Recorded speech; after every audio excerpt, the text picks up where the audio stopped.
Horn. Thank you so much for being here. Welcome, Jill. Hi. So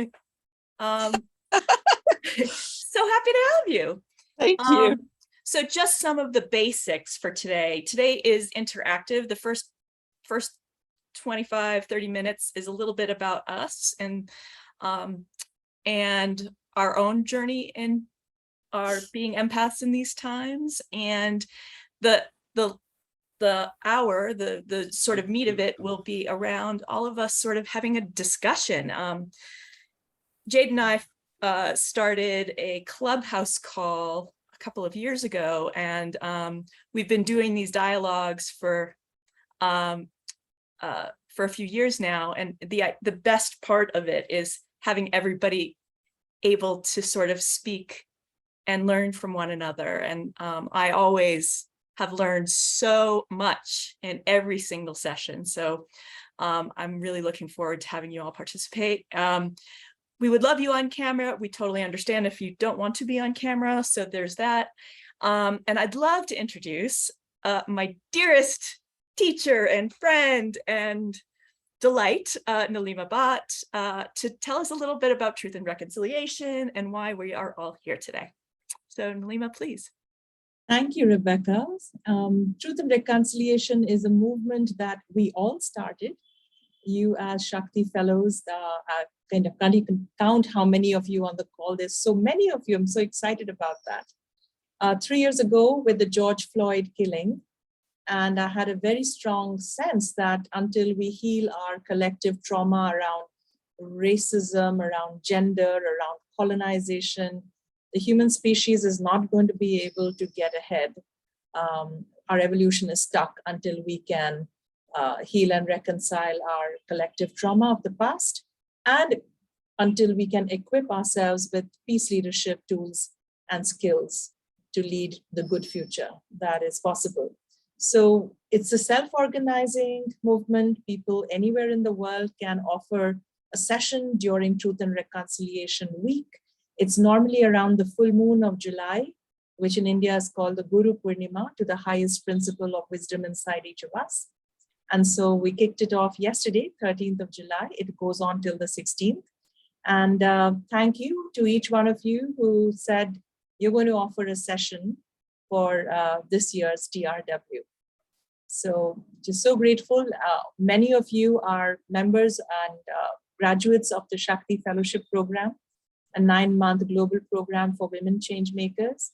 And you each graduated with tremendous work on yourselves and in your leadership. And you've gone on these great journeys through your own death and resurrection, come out as really consequential persons. And you're just doing this great work in the world, including showing up for a session like this. So I'm deeply grateful to each one of you, Christina Long, Sadeh, Rebecca Saltman, Elisa, Rosenthal, Monica Jaramillo, and of course, Andy is a co-opted Shakti Fellow. Over to you. Thank you so much, Nalima. I am very, very grateful for you. And I'll welcome those that have just joined. I just want to say that you are welcome to be on or off camera. This will be participation a little bit later in this discussion. I want to welcome everybody. I am Rebecca Saltman.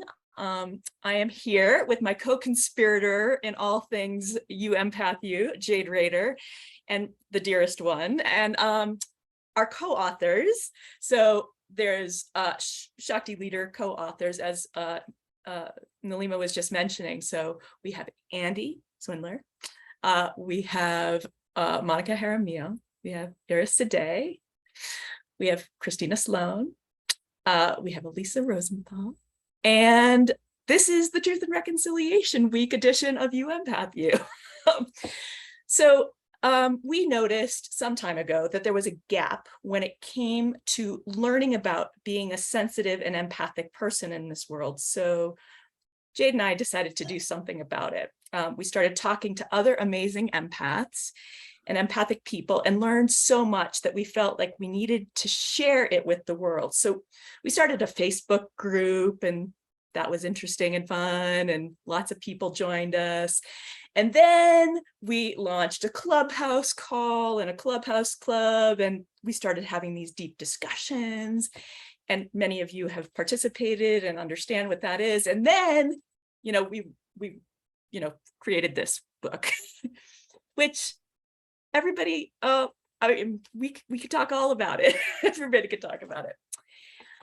So what we thought we'd do a little bit is, for the first period of time, is to sort of go around to the co-authors and talk a little bit about how we are this bigger conversation, and why Naomi asked us to sort of be here, is talking about being an empath in these times and navigating these spaces in time. And so I want to say that one of the things that has shown up for me in being an empathic person is this idea of responsibility and personal responsibility. And it's really come up as being highly sensitive, and navigating through that throughout the pandemic has taken on different shades and different types.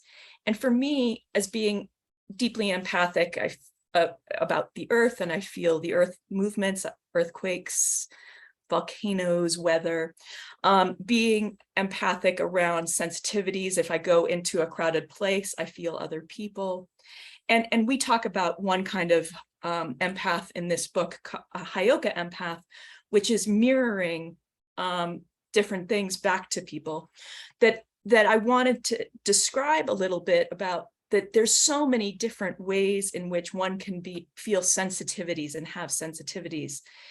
You can have lots, you can have few that are intense, and that all of it is perfectly, it is an amazing gift.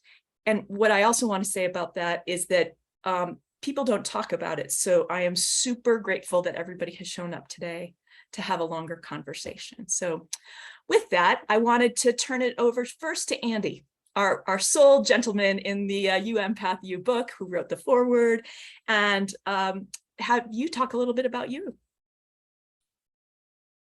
Thank you so much. I'm so grateful to be here and see all these lovely faces. So, for me, this is still, I think, a bit of a coming out party for, just even naming myself as an empath more publicly. That may be true for a lot of us. So I'm very grateful for the community around that, and the camaraderie, and even the book itself for having a structure for that. I would say I'm an emotional empath, and this book actually helped me understand these different kinds of empaths. I might be an animal empath, and I'm an aspiring plant empath. So I don't know, we'll see. I'm trying to talk to the trees more. But this question of, well, what is it? What is an empath even is raised. I'm not going to attempt to answer that. Maybe throughout this session we kind of will, but that's a lot of what the question that's posed by the book and in the foreword. And one thing I had become aware of a few years ago was some research that had been done around highly sensitive person, and I think we're still in a naming period with this. I think we're still figuring out how we provide language for this. And then how, like any identity, how that helps us let other people know kind of what we're about and what we stand for, and hopefully how to relate to us. And then I think a lot of what we're going to look at here today is kind of what are the gifts and what are the challenges. And it relates a bit to being an introvert or extrovert. I think it's interesting being the only male on this project. To my knowledge, there's no evidence that more women are empaths. I think my best guess is that girls are typically socialized to embrace their sensitivities. And I have to shout out that my mom and aunt are here today, because I credit my upbringing, as well as my father, who's not here, to really embracing my more sensitive qualities in my upbringing, which is probably one of the reasons I am part of this project.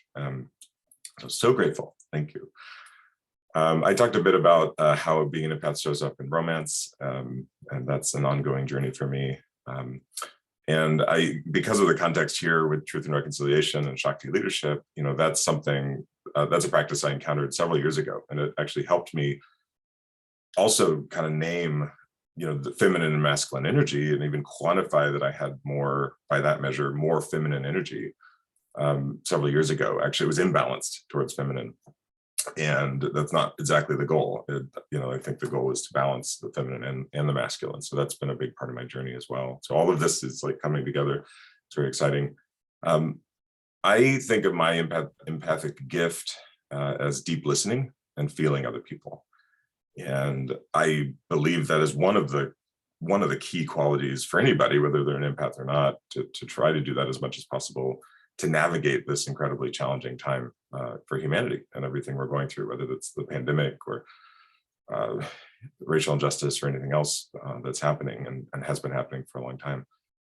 But this kind of coming out party more broadly, I hope, lets the world benefit from our gifts in these ways, and these unique ways that we have to sense energy and to build bonds and to bring people together when I think there's a lot of forces in the world. I want to say kind of artificially tearing us apart. I think deep down our souls really yearn to come together.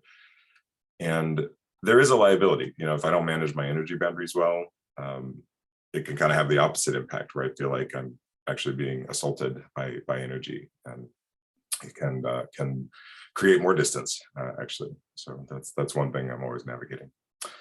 And I'm gonna leave it there. Thanks so much. Andy, thank you so much. I want to pass it over to dearest Monica, who's at her new work. So I'm going to be quiet. Thank you, Becca. It's such a pleasure to be here with all of you today. And thank you for inviting me and being part of this amazing book, being a co-author, and being here with my Shakti fellows and sisters. It's just couldn't be, it cannot get better than this, for sure. And I'm Monica. I'm originally from Colombia, South America. I live in the US, in Florida and Tampa. Right now I'm at work, actually. So for many years, I've been working in big corporations in human resources. And it's very interesting to be an empath in this, let's say in these spaces and environments, for sure, but it's very helpful as well. I guess since I was a kid, little girl, I used to definitely hear voices. I had this amazing grandma that she was very connected also, and she was very sensitive, and she will have talks with her. With my grandpa, which already passed. So he will show up sometimes at night and I will be there. And so since I was a kid, for me, that was something that I was getting used to, my grandma is sensitive, but at some point she was like, no, this is between us, there's not everybody comfortable with this. So I learned to keep it for myself as a secret, as a gift, that something I can share with her, and that I could play with myself. And I guess as I was growing, I was afraid of some things. So let's say I block some of these things, and that's common that we do it because we don't know, like it comes and it's like, what is this? I don't know what to do. So I'm afraid. But as I was growing, and it has helped me a lot understand myself and trust myself. From a very young age, I moved to other countries and lived and worked there. So when that happens, especially, you feel like, no, I don't have this support group around me anymore. Where is these people that has known me all my life and my college, partners or my friends or my family. So then you have to believe in yourself, and then these voices, and that's the way my connection or my sensitivity happens. Is a lot about knowing things just because I know them suddenly. Is whispers. It's like somebody's talking to me and said you have to say that, or say this to this person. So I have been able to trust in that without fear, and it has helped me a lot, really, because I work in human resources to help people. Sometimes I'm in a coaching session. I coach people as well, inside and outside work, and it's like sometimes I don't know what to say, but it's just be there, trust, connect to my heart, and it will come. This is what this person needs. So ask this person about that book that you see there. Okay, so what about that book? So I learned to play with it. It is really helping me. And then I keep connected to my grandmothers. They are not here anymore, so that's another thing that has helped me to go back to my story, to know who I am and remember who I am, and connect other people to that, to our ancestors, because it's another way for us to be connected. So yeah, dreaming is another way, definitely, and lots of clarity around that. And what I have learned is to put boundaries. Sometimes I know there are things that are not for me. Sometimes I don't know it, but that's the thing that we have to learn and to understand what is ours, what is other people's, so we can be responsible with ourselves, take care of ourselves, protect ourselves. That's something I do every morning or before coming into a big environment. Because as Becca or Andy were saying, you can start hearing or feeling things, and sometimes it's not yours. You just suddenly feel your stomach weird, and you say, "What's happening to me?" And then you're just feeling somebody else's trouble or trauma or problem. So, yeah, and you just have to. I think what I learned is know when it's time to share with someone something that is coming. Maybe sometimes it's not, that person is not ready for you to share. And also it comes a lot because it's about helping as well, but there are people that are not ready to be helped. So we have to be careful also about that. Understand if that person is open and ready to be helped. So I guess, yeah, That's amazing. it's fun. It's an adventure. And yeah, I pass it to you. I'm complete. It's been amazing to be part of this crowd. So already so much wisdom from everybody. Thank you. So next, I want to go over to Iris. My love, please tell us what you're thinking. Okay, good evening. For me, it's evening now. I live in Israel. My name is Sadeh. I was born here and I was raised here. And as you know, it's not an easy country to be living in. In my lifetime, I passed here 5 wars and many times of being not safe or feeling not safe in my own house. I am an organizational consultant and I work mostly with conscious leadership. I looked for my purpose for many years. And in this country of scarcity mode, they called it like rich people's problems. You have rich people's problems. What are you looking for your purpose? You need to just survive. This is what people do here in Israel. But it bugged me. I wanted to wake up in the morning and be happy. And I knew that I had happiness inside me. And I knew that I could work in a place that will give me it, or in some kind of a working mode that will give me this happiness and this fulfillment. And at one point I got to Tim Kelly, and there I met Andy. We were studying together the true purpose. And through Andy, I met Nilima. And this is how I got to Shakti Leadership and met Rebecca and all the nice people over here. And when Rebecca and Jade started to write the book, so they were asking me, do you want to write a chapter? And I said, I'm not an empath. I don't even think of myself as an empath. So I remember Jade telling me, you work with your senses. People who work with the senses are empath. Okay. Since my mentor is here, Nilima, and all my new friends, which became soul friends, so I learned not to say no. I just learned to investigate it and to see what will happen. My chapter is called When I'm 50, I Want to Be You. And this sentence was told to me and my friend when we were visiting Rebecca in Denver. It was, I think, 2 years ago, almost. Well, right after COVID, when we could leave Israel, we took off to United States. It was last year. And we were sitting in this amazing, amazing hot springs, rocky mountains, red mountains around us.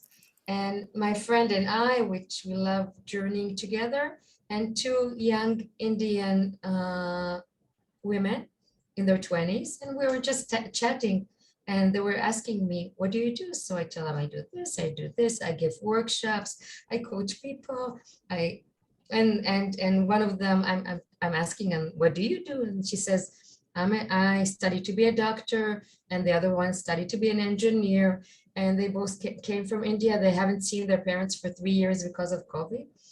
And then before they leave, they tell me, when I'm 50, I want to be you. And this still makes me goosebumps until today, because it made me look in the mirror and feel, okay, maybe I'm living my purpose now. Maybe I got to this point that I wake up every morning and I'm happy. Maybe I'm being true to myself. Do I have a few seconds to talk more, Rebecca? I didn't see the time. Short. Okay, so the empath gift for me, and I don't know, like Andy, to say that it's this kind of empath, is being a bruja. Bruja in Spanish is a witch. This is something that my parents used to call me when I was young, and I hated it because it meant that I was bothering my sister because I felt her. And as the years passed by, I learned to know that it's a great gift. And being a witch, for me, is one of the best gifts I have. So the rest you need to read in the book. Thank you. That was such a good reason to keep going. So I'm so grateful. Thanks, sweetheart. Christina, you're up now. Bring it. Yes. Oh, hello. Well, I'm so excited to be here with everybody. I'm Christina Sloan, and I'm in Kansas City. I'm also an organizational development consultant like Iris. And let's see. So my chapter is called This Life is a Gift. And I think that really sums up a lot of the journey over the last few years for me, because I came to the realization post-COVID, I was kicked from the nest. The path that I was on completely altered, like many, many, many people in the world. And I didn't see it coming, and it was devastating. But at the same time, it was the best thing that ever happened to me, because it forced me to be in a place where I was able to be still and really be intuitive about myself and my journey and my life and what I wanted and all of these things. And my chapter is about that. I'm more like my 5-6-year-old self now than I ever have been in my life. I live every day like it's the last, honestly, living my best life. And the best part about it is that I'm living into my gifts, and I actually get to help people and do work that I love to do every single day. And so, like Iris, I'm in that similar place. And it all, I think a lot of it has to do with being surrounded by these amazing people here that I wrote this book with in the Shakti Leadership Program. And Nalima, my mentor, she's actually in my book. She was one of the ones that told me March 13th, 2020, that where I was at wasn't meant for me. And she couldn't have been any more right.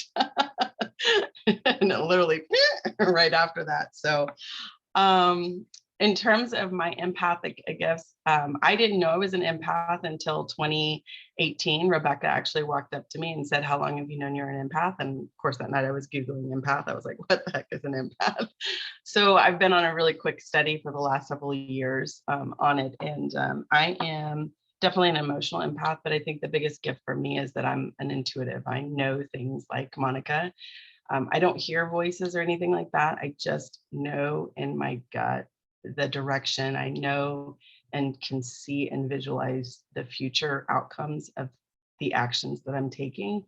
And for a lot of years, I didn't trust that. And now that I just have enough experience to know that when I feel something, I just go for it. And the longer I've done that, the more it serves me. And I just don't doubt it anymore. Like it just is just a true gift in knowing. And so that's the reason why I say this life is a gift, because it really is. Honestly, I was given this gift and now I'm finally utilizing it and putting it to good use in a way that is meaningful, impactful, and really, really, really rewarding for me. So I'm happy to be here and looking forward to the conversation. Thank you. Thanks, my dear. Elisa, please tell us a little bit about you. Hi. So nice to meet you all. Very glad to be here in honor also. My name is Elisa Rosenthal, and you know from the book, my chapter 16, as Elisa tell you, this is also part of my journey. And I live in São Paulo, Brazil. Today I lead a nonprofit organization called Instituto Mulheres do Imobiliário. This is group focused on women on the real estate market, very challenging market also, very man-driven market. And the name of my chapter is Who Runs the World? And it's about inspiration others, women, to complete their own marathon. It's about our internal and personal journeys and the importance that inspiring people have to each one of us, sometimes unknown people, sometimes Nilima's people, sometimes our Shakti Fellowship, and sometimes someone that you even don't know that you are being inspired by. And this is also about, also I think my gift. I'm the one that create opportunities for women, pulling them together and offering a more equal and gentle environment for us. This is part of my empathic gift. So I've been doing this since I'm awake myself to the female leadership and the importance of being a woman in this world. Also, I'm awake for it when I also became a mother. So I am mom of 2 kids. And this is also bring me to this connection of the mother and being connected with the mother. I knew Nilima and the Shakti energy, and I thought that was what I was missing to balance my energy, as Andy opening the session, bringing this need of balance between the feminine and the masculine. Also, I think the challenge task that I've been dealing with, and I think this is a very challenging task for us right after, not right after, but during this post-pandemic phase, is to awake the sorority between us. And this is about balancing our feminine and masculine energy, because rescue the sorority between women is also deal with her feminine and masculine. So this is part of my challenge now. And I'm very glad to know each one of you. And I hope you can read my chapter and also connect with me in the social media. I'd be glad to continue this conversation with all of you. And this is all about me. Thank you. Thanks, love. And my co-conspirator in crime, Jade, can you round this out for us? Aloha, I can. I'm Jade Rehder. I live in Florence, Oregon, on the Oregon coast here in the US. And what kind of empath am I? It's actually probably easier to answer what kind I'm not. Honestly, they're all awake, yet my strongest ones are clairaudient. So I'm naturally hear voices I know at the same time. So it's kind of a combo thing. Following the gut has been the journey. My chapter is called The Many Flavors of Knowing, because sometimes I chose to disregard what I knew and even heard at times. So my chapter is about the path of someone who's awake as an empath as a child, and then goes down the road and even turned off a couple gifts at 33, turned them back on. I've had to learn to build the trust muscles and get those going. So to address the information about being an empath in these times, I have literally almost turned around from being someone who is putting out tons of energy in the electronic world to working in person more and more and more. Because one of the beautiful gifts of a naturally empathic person is someone who can create a nurturing space. Okay, people used to call it hold space. Okay, please stop holding. Create, co-create it. Okay, so we co-create a space that allows people to show up, and that is a superpower of naturally empathic people, because we have the capacity to, like a few people have spoken to, know which direction to move, even when there's multiple people in this space. We aren't perfect by any means, but we know when to speak and when to be quiet a little bit more. Andy mentioned introverted and extroverted. Many of us empaths are ambiverts. We're extroverted for a while, and then you better give us some nature and give us some quiet and give us some space. So what I've noticed post whatever you want to call this whole experience we've all been through together for the last few years, it is putting myself in the equation as the very first in the equation of my day. So we can call that a quotient, right? If we're doing math. So the first quotient is me. And there's no selfishness in that, because if my cup is full, I can spill over and help others. But when my cup is empty, I have nothing to give. And that's been my journey as an empath, to stop dumping out my entire teapot into everyone else's cup and having nothing left for myself.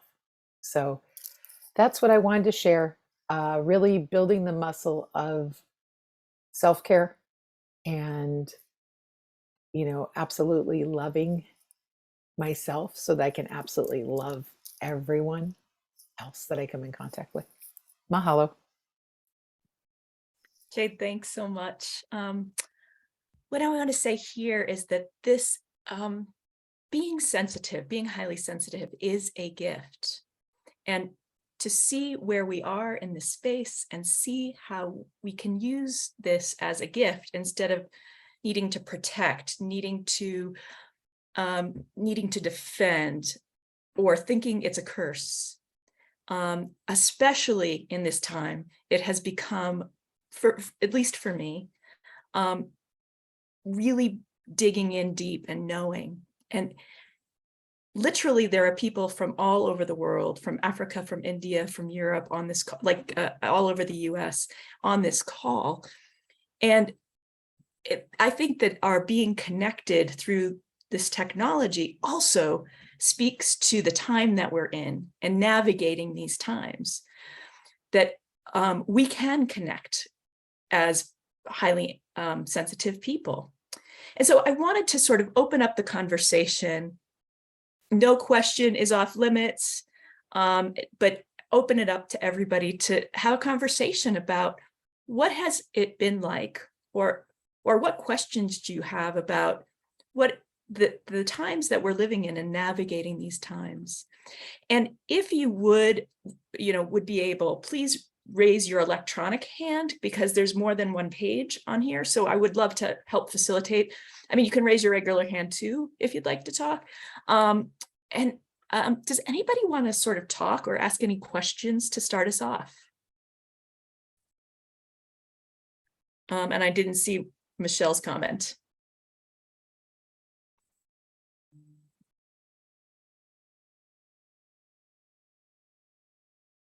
Anybody have anything to start with? Gia. Oh, Gia, thank you. Please, I'd love for you to start. Forgive me. It's okay, thank you. Can you hear me? Yeah. First, I would like to say thank you to Jade for inviting me here.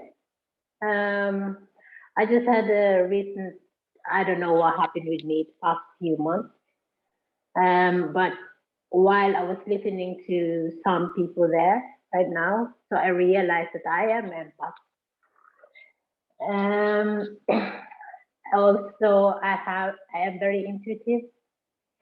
I can sense my sensitivity and a healer as well. So now I'm in the process of knowing how can I protect my energy, because it's so easy for me to get dizzy, or it's easy for me to get a headache when I'm not protected and I am surrounded with some people.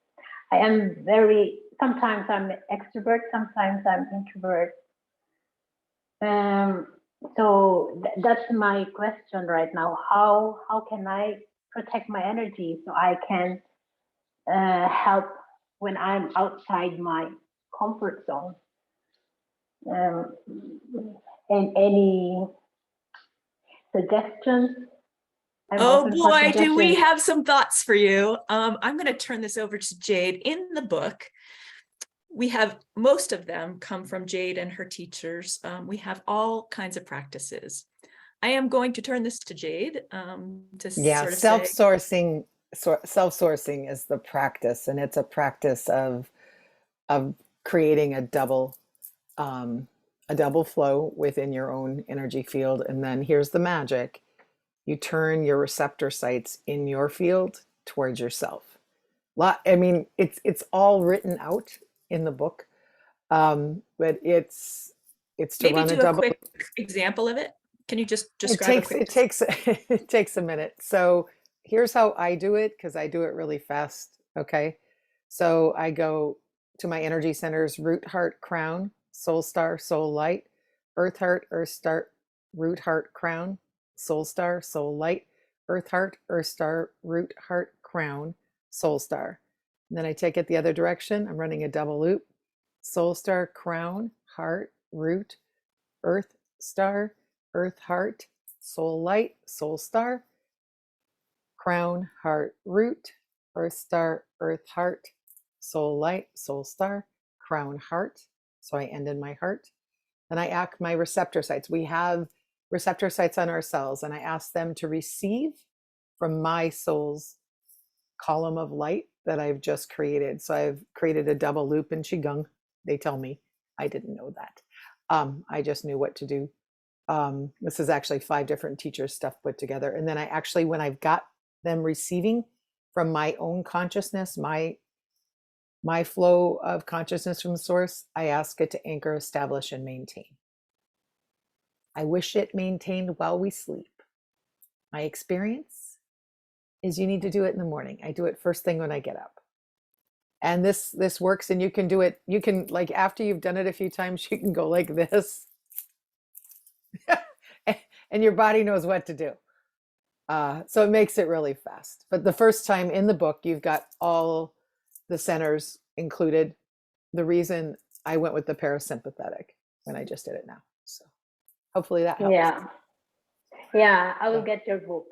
It's in the book. It's in the book, and yeah. maybe So somebody can do me a favor and put the link for the book in the chat. And then there's another sort of Jade and I talk a lot about this quite often. There's this sort of idea of just who does this belong to, right? So when one is feeling, so for me, I walk into a crowded place and all of a sudden I have a backache, I have a headache, I have something going on with me that is challenging, that wasn't 5 minutes ago, like truly was not a problem for me 5 minutes ago. And so I ask it, so the practice is asking, who does this belong to? And in that, who does this belong to? In your head, you'll hear, is it, is it mine? Is it someone else's or something else's? If it's yours, then you can negotiate with it. So that's your own, that's the thing. And most of the time, I would say 99% of the time, if I all of a sudden have a backache after walking through a crowded store, it doesn't belong to me. So what I say is, please return this to sender.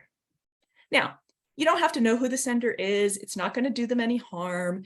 If you return it to sender, then it lightens almost immediately.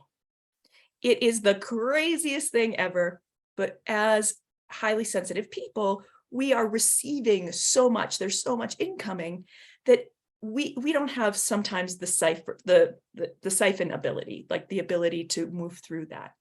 So simply put, just ask, who does it belong to? And if it's yours, then you can deal with it. And if it doesn't belong to you, just return it to sender. And it's as simple as that. Anybody else have any thoughts or practices that they'd like to share?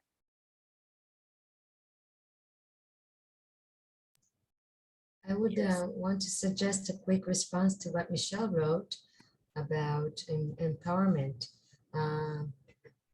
I have a workshop in this, in the Truth in Reconciliation on Saturday, and I called it the secret spice of empathy, and it's all about empowerment. So you're most welcome to join it. It's from my line of work of coaching and facilitating. And it's getting to know what is your superpower and getting to be, to think about yourself, exactly what Jade was talking about. Put yourself first and be more empathic after you know yourself and you're empowered. So I would love to see you, Michelle. And I highly recommend it because I've done some of that work with Iris. Nalima has a question, please. No, I actually wanted to add to what you do with energy that is not yours. So from a yogic perspective, I actually heard you say return to center instead of sender. So that somewhere there is a source center, and whatever is this misqualified energy, you can actually offer it to the center, the source of it all, so that it can be transmuted. Because it's obviously not coherent energy. It's caused you a headache or whatever. So a kinder thing to do would be also to say, return to center, right? Send it off to the divine source so that it can be transmuted. It's not yours to hold. That's delicious. And in fact, that's the conversation I have with Jade on the regular. So center is actually way better, and I'll start using that instead. Thank you for that. I can add something else just quickly. And one thing I do every morning is also ask for protection to my ancestors, my grandmother. So connect to that energy. And for sure, they're always there connecting you. And I'm always surrounded by people because, of course, I work in human resources and in companies. So I always wear something with a little stone or crystal or something like that. And I ask protection to that. Anything wrong or, that wants to be harmful just comes to this. And it's a very tiny one. It doesn't need to be a big one, but it helps. It keeps me protected for sure. So, yeah. Thanks so much, Monica. Doreen, I'm seeing that you want to raise your hand and you're not able. So please, what do you have to add? I just don't know how. But hey, that worked. Messaging you worked. Hi, everyone. So I just wanted to add that I learned this flow thing from Jade many years ago, and it was very helpful to me.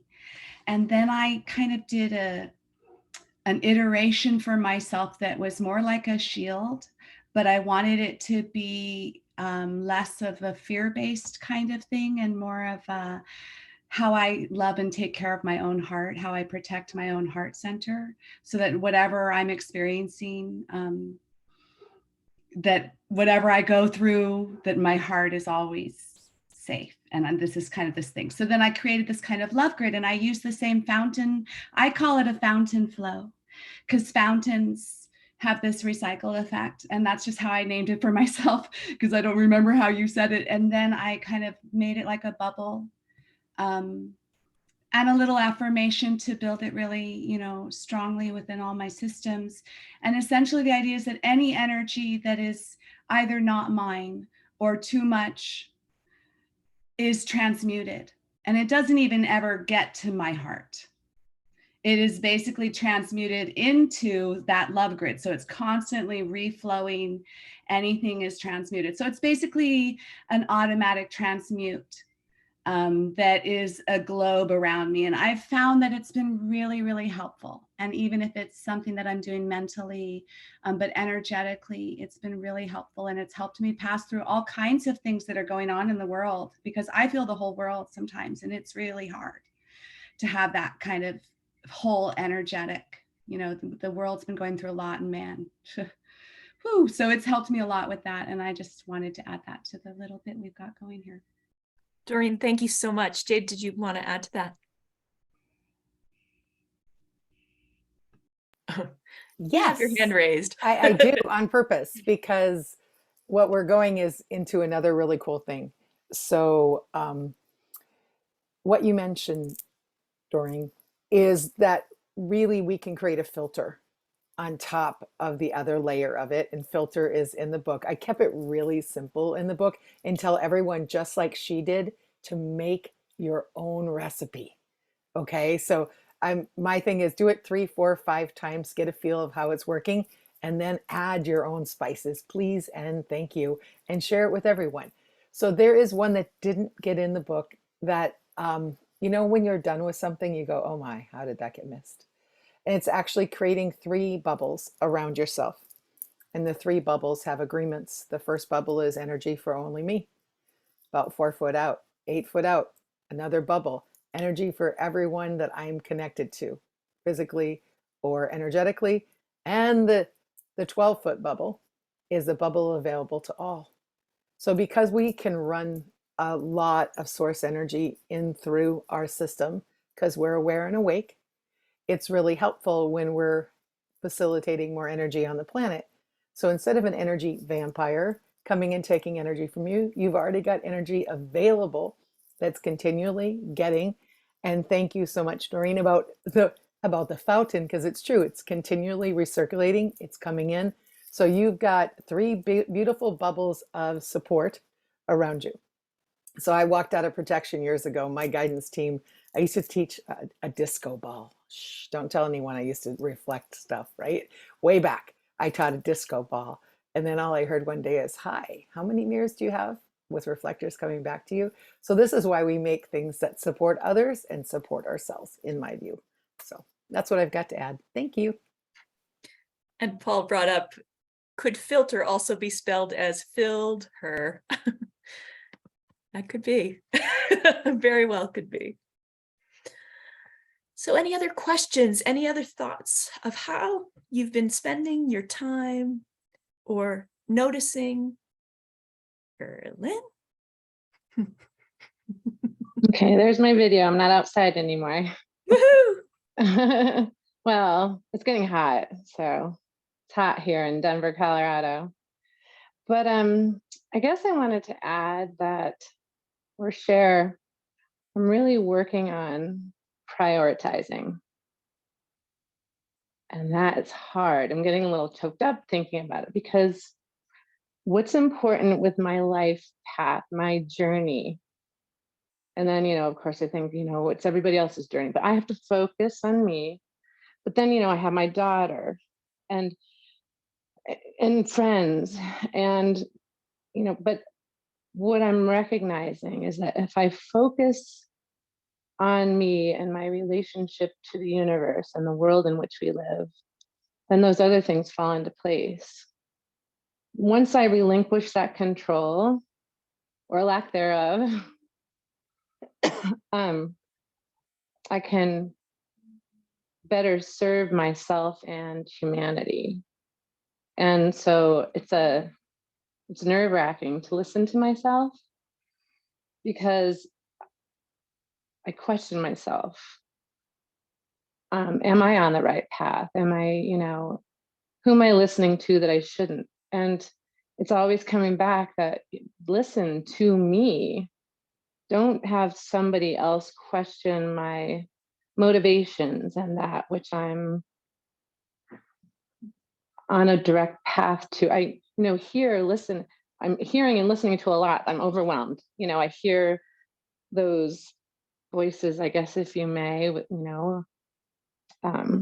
but I say that quietly, because if you say that in the presence of some people, they go, "What, those voices?" Yeah, but I'm learning to accept it and walk within our world, embracing that ability without, and keep focused. Okay. That is beautiful. And I want to say to that your sensitivities are bringing you to those questions. I wonder if other people, especially in these times, right? When did we have the chance or the mode that we were actually looking at those things? And being highly sensitive brings those to an even higher point for us, I think. I wonder if anybody else has those experiences. Christina, you're off mute. I can add, because I really was getting choked up too, Orlin, listening to you, because I can relate to where you are. And my past was, I just, like I said, just start listening to, get a practice where you can just tune into you. Whether you do, Rebecca and I, we talked about this, is just live journaling, like just kind of close everything out and just start writing, like what's coming to you is a good method. Visualization practices, like what are you seeing, what are you hearing, what are you feeling, what's pulling and nagging at you, and start writing that stuff down, because it's probably a really strong indicator that your higher source or higher power, whatever you want to call it, is yanking at your coattails, saying, go here, go here, go here, go here. And that's why you're feeling that discomfort. And it's not until you actually tune things out and start listening to yourself and taking those baby steps, like even just as little steps, you're moving in the direction of what you're being pulled to, you'll start to get validation pretty quickly. And you'll be rewarded. That's what I've noticed. You'll be rewarded with things you didn't even imagine you could be rewarded with. And I think that's the universe's way of incentivizing us to live into our true purpose, is, happiness, joy, things that you didn't think you were meant for you start to come and start to line up for you. And so I hope that's helpful. I could feel you. I almost started tearing up because I could feel you through Zoom. Oh, highly sensitive people all in one Zoom call. It's delightful. Who else has something to add, or any questions or thoughts here? Does anybody else have anything to add here?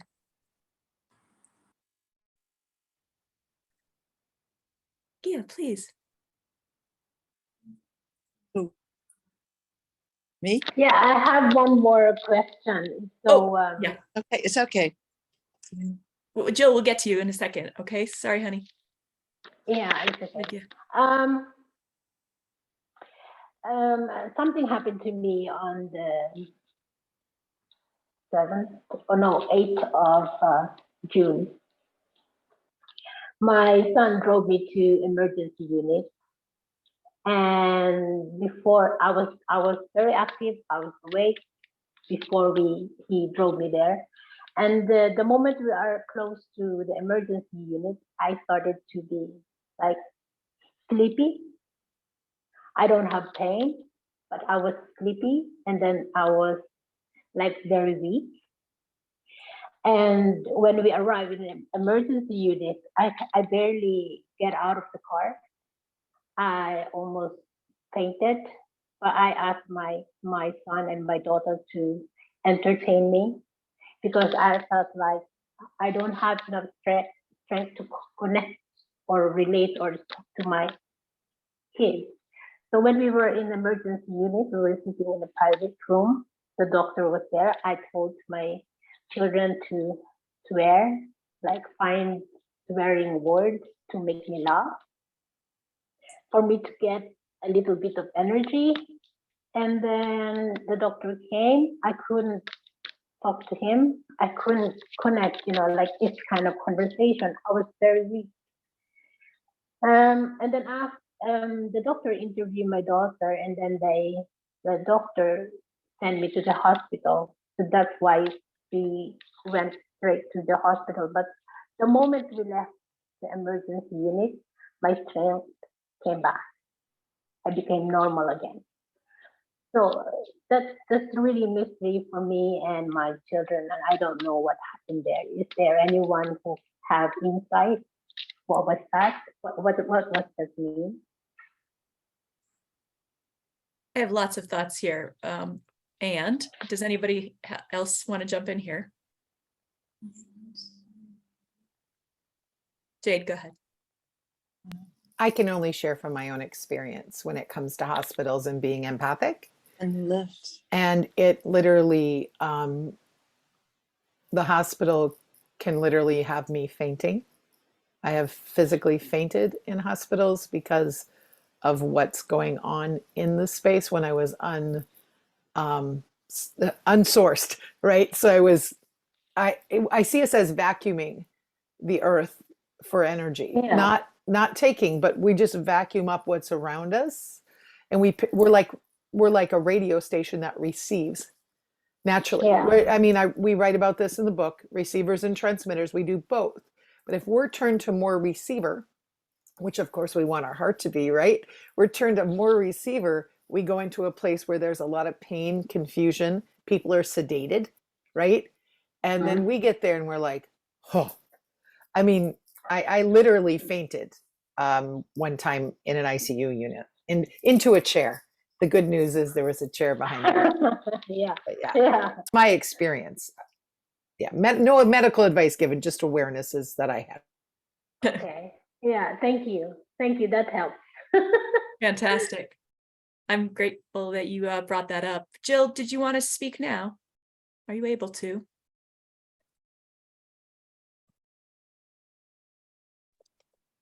Yes, what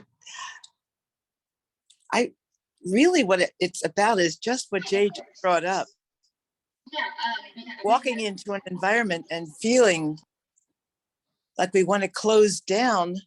Sometimes we want to close down with them, and sometimes we want to open up with them, but they're not on the same page. And you're going, I'm taking on someone's energy, acting as if it's mine, but it's not mine at all. I'm going, am I in the wrong place with the wrong people that I'm trying to trust when there's really nothing there that is reflecting the absolute wonderfulness and my super gifts in environment? And it's like, how do I make sure that, how do I really intuitively validate this is where I need to be, or I'm really wasting my time being in this circle of people? And I'm talking about an outer place that I've been involved with for many, many years. So when Jay mentioned that, it's like, is your heart open to those people? Yes, it is. And maybe it needs to be closed like they are. Any response to that? So my wondering, Jill, is sort of, is it a sense of belonging or not belonging that is bringing that in? Or that you're noticing from your sensitivities, you're noticing a not belonging or a belonging? Trying to validate where that belonging is and where I absolutely don't belong. Yeah. And I even read a friend of mine sent me a book, on belonging. And she wanted me to write a response afterwards. And I'm still figuring out that whole belonging thing, because we may be in the wrong, sometimes most of our life in the wrong environment, because we don't know that better environment that's there.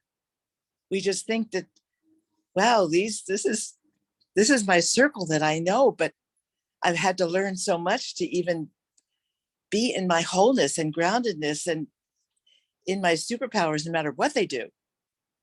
Hold my staff and hold my presence around me and use that violet flame, bubbles and all of it. It's really, really important. But sometimes you have to change your whole environment. And that's what I'm finding the last few days with the space stuff coming in, the Webb telescope coming in, and those pictures. I'm really relating to all that astrophysics.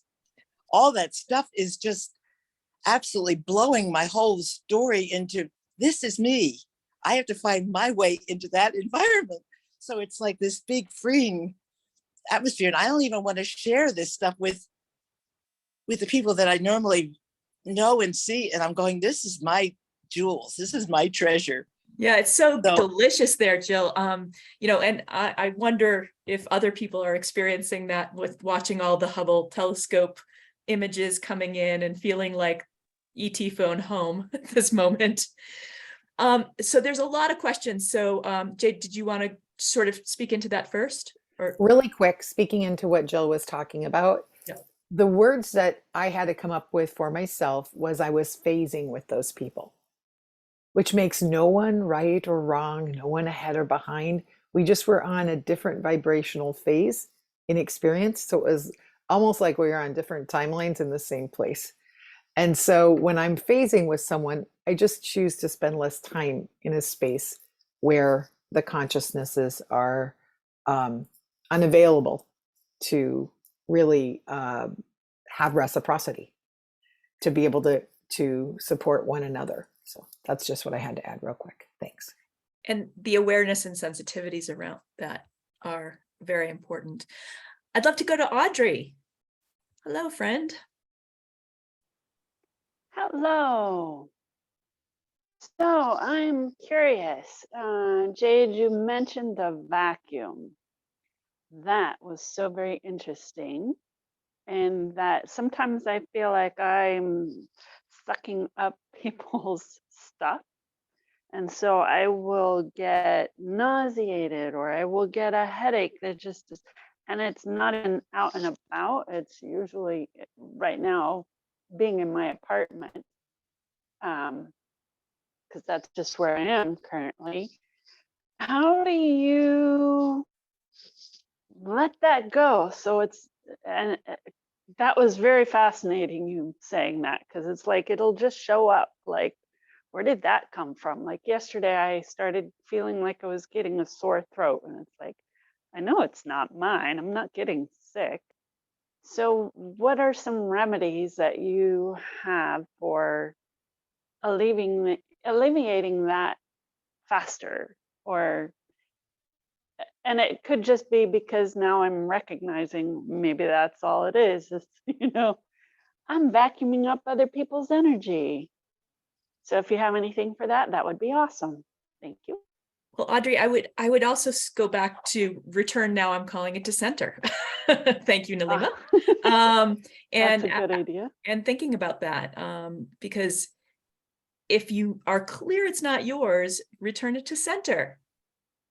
Return it to that. And Jade, go ahead. What were you going to say? Real quick. So as a receiver, we can ask to become more in balance, more in harmony.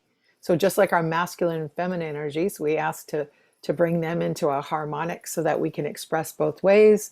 As an empath, you can ask your sender and receiver capacities to harmonize more at a 50-50, 49-51.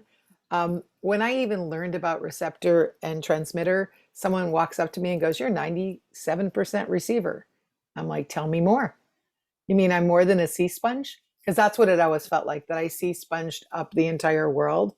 Not a cello sponge that barely takes on any water. Those sea sponges that take on 10 times their mass in water. My simple solution in the moment is to become a beach ball. So in the emotional plane, instead of being the sea sponge or the pain plane, because that's another plane of empathic, when you connect into the emotional body and the physical pain bodies, is to become a beach ball. It's still there. You're still aware of it, but you're not in participation with it. And the vacuum, shut it off and unplug the cord.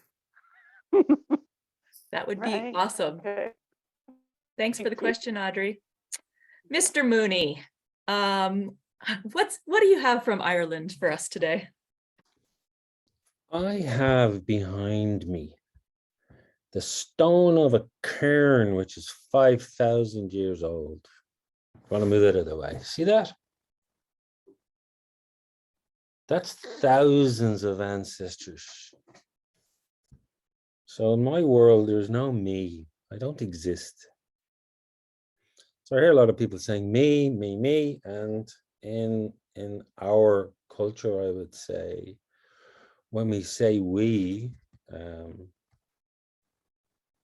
it refers just in 10 generations to 1,000 people who made me. So I'm not here alone, and I'm part of the next 1,000, which will create a child in 10 generations. And I lived in South Africa for 12 years, and they had this concept of Ubuntu, which when it's translated is I am me because of we. And so there's something about, and I do this in my dialogue work because my teacher, who was a quantum physicist called David Bohm, said, you got to move from the ego to the we-go. I thought, wow, that's very cool. And there is a space between the individual and the collective, which he called the indelective. So you can make up your own words. And I think what I'm sensing is if we are continuously focusing on me, we are creating tremendous limitations. Because like you said, in that Webb telescope, that's who we is. And so I'm just coming back to this thing about, the vacuum cleaner. And you guys said it earlier on, you put in a filter. Because that's what vacuum cleaners already have. So everything that anybody is asking for here, the answers are already there in the collective. And so really, I'm just sending you blessings from Ireland. And I think that the last thing is language, okay? We are all unfortunately speaking English, which is the language of an oppressor, okay? An empire that essentially stole half the planet, okay? Killed hundreds of thousands and hundreds of millions of people, created the British Civil Service and colonized most of the world. So when I say the word leader in Irish, it's Canada. And Canada means the head of care. Now, the head of care is a completely different meaning than leader, certainly if you're talking about maybe political or social leaders. So if you have another language, go there.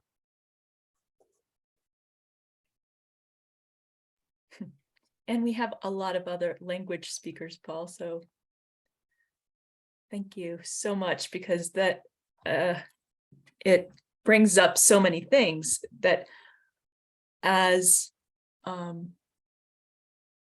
sensitives in this, we are we. We are not me, we are we.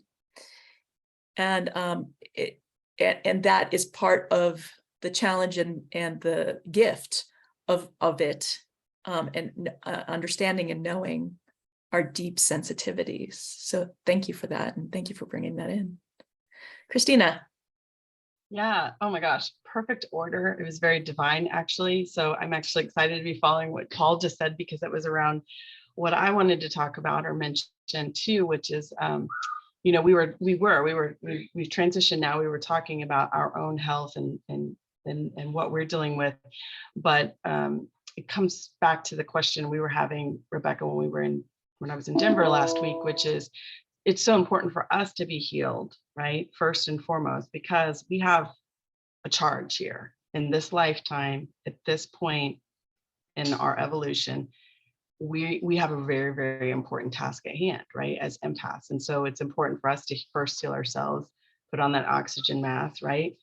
Be fit, living and filling in our purpose so that we can actually do this collective work as a humanity, right? We're the ones that are here to help us move through these challenging times that we're experiencing right now. And there's a tremendous opportunity And I think that's for me personally, when I think about post-COVID or whatever this experience is that we went through, I think that it awoken a lot more empaths, right? A lot of us on this plane that we're doing the day-to-day, doing our jobs, living our lives, in our marriages, in our families, just kind of coasting along, and the carpet was ripped out from underneath us for a reason. So I just want to put that in there because I see Nalima shaking her head, and I think she's probably going to add more to what I'm saying. So thank you. I love that. Nalima, did you have something to add there? I'm guessing yes. Yes, yes. I think what Christina is speaking to, right? That you are empaths at this time. I don't know if I am, and I'll probably find it in some way. But it feels as if it's both a blessing and a curse. So how do you show up after the oxygen on yourself? What is the connection to truth and reconciliation at this time, right? So I would love to hear this incredible group of high vibrating empaths. What is that leadership from the empaths for truth and reconciliation after healing yourselves? I would love to hear, what does that look like? You know, how does that flow into impacting and leading this time that we are in? One of my co-authors, anybody want to step in? Andy, please. That would be excellent. Yeah, thanks for that frame. Something I'm really passionate about are kind of new forms of justice and conflict resolution, conflict transformation, restorative justice, transformative justice. There's a lot of terms. Seems like we could never totally agree on the terms, and I've come to terms with that. But the processes there are, as I've studied a number of different frameworks for that kind of going into a deeper space together. Let's say there's a conflict. Maybe it's between two people, maybe it's between, you scale up, two nations. But what seems to be very consistent through a lot of that work is making that space, like Jade was saying, co-creating and nurturing space. And that can take, depending on the level of conflict, that can take an extraordinary amount of time and preparation. And it is almost always, in my experience, benefits from having a facilitator of some kind, particularly, who's trained. But I think this innate gift of being an empath, which in and of itself obviously has a lot of variation, can really benefit that process. Deep listening, kind of infinite patience, an ability to, it's even more than seeing both sides. Somehow it's just making space for all of this energy to exist and all of this truth to be revealed. And through that, I think a kind of healing, because we are seeing a truth and we're facing pain and we're moving through grief in a way that I think is uncommon, if not directly worked against in so much of our society right now. And I think that's what I was eager with COVID years ago when I was studying true purpose. My purpose, one version of my purpose came about to still the world so that it could hear its own heartbeat.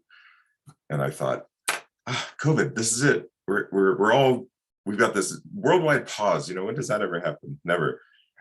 And a lot of us didn't pause, and I'm actually including myself in that. I realized that I was finding lots of excuses to stay busy and all of that. So I think, finding our way into that deeper space together, finding a way to pause, going to the deep listening, finding a way to stay in the pain until it's healed. I mean, those to me seem to be the key qualities, and I do think being an empath can help with that. That's fantastic. Thanks so much. I know that Iris and Christina have their hands up. Trinity has a question specifically to what Andy and Nalima were describing. So Trinity, I'd love to hear your voice here. Yeah, sorry. I don't know if you guys can hear me okay. My biggest question, number one, a little bit of a praise report. I know COVID, for a lot of people in my circle, myself included, it did make me slow down and reevaluate my beliefs and brought a lot of relief in life. And I know that's not the case for everyone, but my question is kind of like what you're talking about. You're talking about facilitating an environment of comfortability enough that we can talk and resolve conflicts.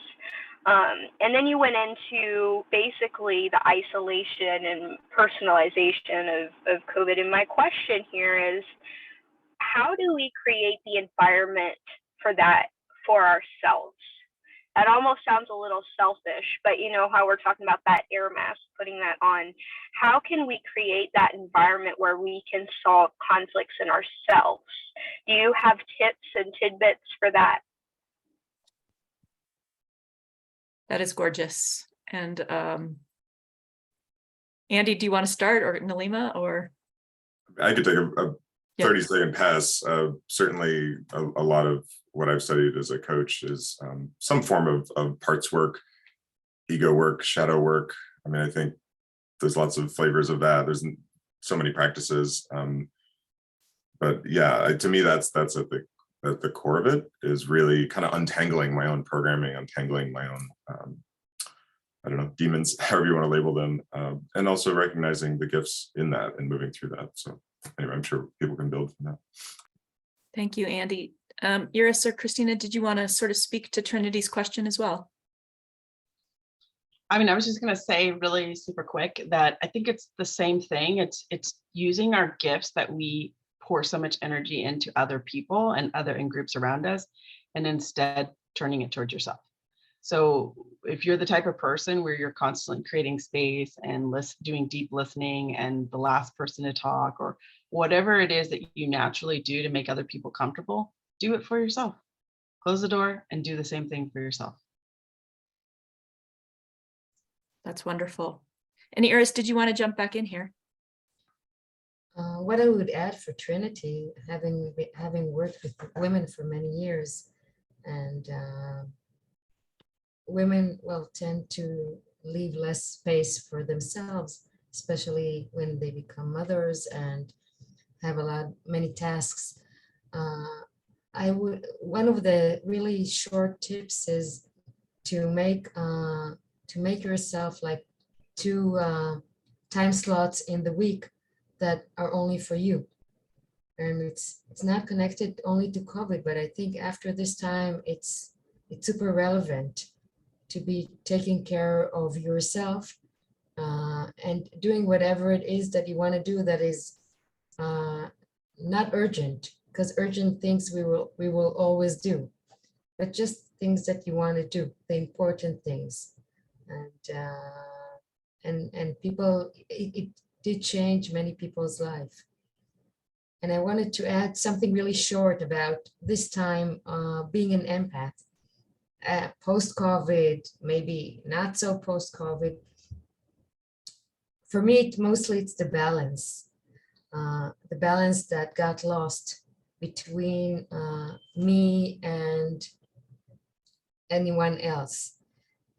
It's connected to being too many hours at the house, or having, I don't know, lost some kind of jobs, and getting me back to myself, getting connected back to myself. And I did it through my senses, could help me go back to being an empath the way I wanted to be. An empath, which Nilima said, that sometimes could be something that is not good or that is harmful for me. And this is what helped me. Maybe it could help other people over here. That was beautiful. Thank you. Monica, did you have something to add here, or should I go back to Trinity or Nalima's question, or tell me where you are, Monica? Yeah, I just wanted to add something to Nalima's question, and also for Trinity, I think is important. And when Nalima was talking, what came to me, she also mentioned, I'm not sure if I'm an empath or not, and how this is related to truth and reconciliation work, that we leaders, and all of us were leaders in some way in the world, because we can impact something or some people. And I go back to Nalima's book and what I learned from her. And I think we are all empaths, yes, if we are connected and present. And I'm remembering here your meditation, Lima, on the presence meditation. And as much as we are connected and present, as we become sonars, and then Iris was talking about senses, then is when we start sensing what's happening around us. And the more we do that, the more we can understand the truth of what's really happening around and inside of us, and the more we can support others that are in conflict, to maybe show them a way or a path that they are not seeing, because they are just seeing inside, or they are just seeing their point of view, but we can show them another side, another point of view, and help bring some reconciliation and peace. And back to Trinity is the same. The more you are connected in this world, the better you function in everything. If you need to do something, or that's a good way to be protected. So yeah, I think I just wanted to add that, because definitely sometimes I also wonder, are we empaths? So what does mean? But I think at some point, yes, some are more sensitive than others, but in some, yes, if we all connect to our senses, we are all empaths. So we can help in that way. That's what I wanted to add. Thank you. Thank you, love. So Trinity, have we addressed your question, my dear? Yeah, and a lot of different ways, in the practicality of setting aside time for yourself, and the essence of connecting with the world. Sometimes for me, in all honesty, is scary, more scary than helpful. But other times there's a real beauty to people that's easy to forget in the pain of people. And so that reminder of that, and then also what Mr. Paul put in the chat, is something that is reflecting heavily, is trusting yourself to know your own, I think he said the word sovereignty, which is a general struggle for me, just the way I was raised up. So to learn that I myself can hold good, and I can treat myself with that good and that love I show others. So yeah, overall, yeah, you guys answered my question, and thank you so much for your support. Thanks, my dear. Just back to Nalima for a moment. Do you feel like your question is being answered, or do you have anything additionally, Nalima? So what's coming to me is, I think it was from Spider-Man or something, with great power comes great responsibility, right? That for whatever reason, those of us who are more gifted and therefore just more sensitive, and we're just picking up so much more. I think of it like going around without skin, you know? The average humanity has skin protection, so you're kind of not feeling everything, but the empath seems to have no skin, so everything that's touched is like so raw and so intense. But then if everything is intelligent, then what is the reason for such a population of empaths at this time, that this is a superpower, and therefore it has to be used responsibly beyond self for the collective system that you are a part of. And it just feels that many of them just get overwhelmed with it because of not having the skin. So the first task is to be able to be so self-resourced and protected, so that from that place of empowerment, you can then really bring this superpower, which is such a huge gift needed at this time for truth and reconciliation.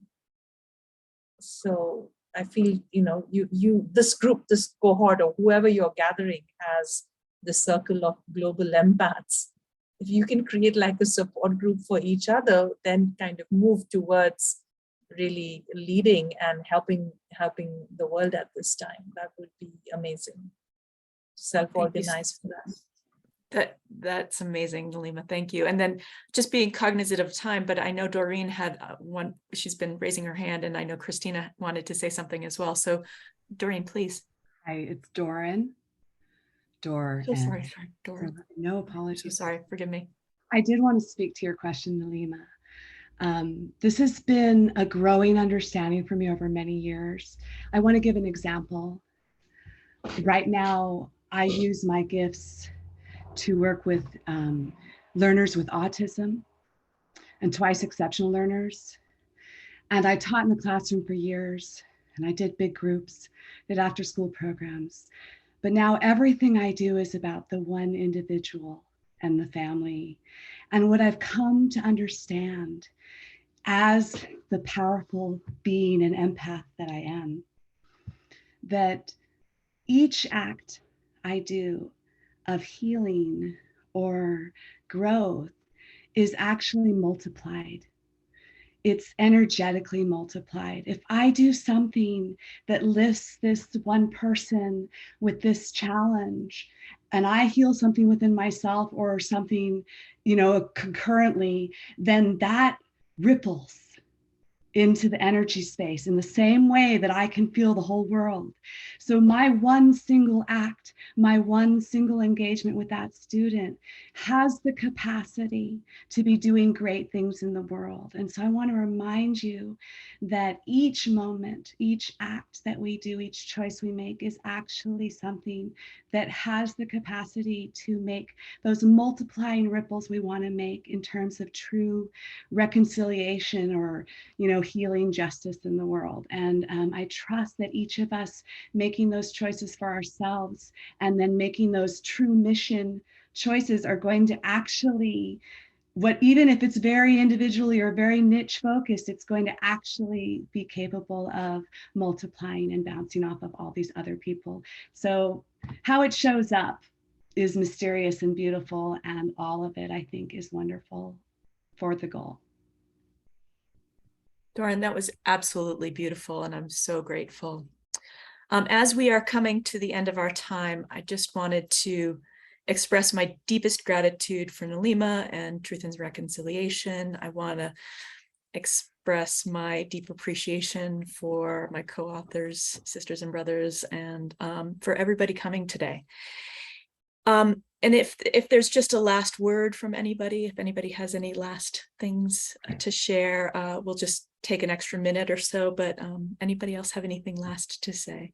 Why does Truth and Reconciliation have to be so serious? There should be more singing and dancing and laughing. Yes. Seriously? Yes. Also I agree. We should have danced. You start it. You start it, Paul, and we'll follow. Okay.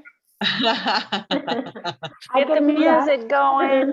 Paul, do you have your guitar? Go ahead. Bottle of wine. I'm gonna have dinner. I'm gonna get drunk. Truth and Reconciliation. Yeah. Get drunk and get high. The truth is, we need to have more fun, and we need to play more in Empaths. We naturally become super serious because we're navigating the energies of the world. And together, the more we play, the more that explodes. Thank you, Paul. Thank you, Paul. I was always. on a call yesterday. I was on Thank a call you for that. yesterday. I was on a call yesterday. It's all very serious about the United Nations. You know what we decided to do? To recreate the Rio Carnival at a conference. We did. And Okay, I'm the Brazilian one here, okay? I'm the Brazilian just one. up their arses. That's what Elisa, you will be invited for sure. We are going to do some Truth and Reconciliation in Portugal with Brazilian Carnival. Yeah. Thank you very It's much true. for this moment, Rebecca. It was amazing. Thank you all thank so you. much for being here. Hello, everyone. Thank you so much. Thank you very I'm much, very everyone. grateful for your time and attention. Nalima, again, thank you so much. And ladies and gentlemen, thank you for being here. We're very, very grateful. Thank you. Thank you. Thank you. Mahalo, hui ho. Thank you.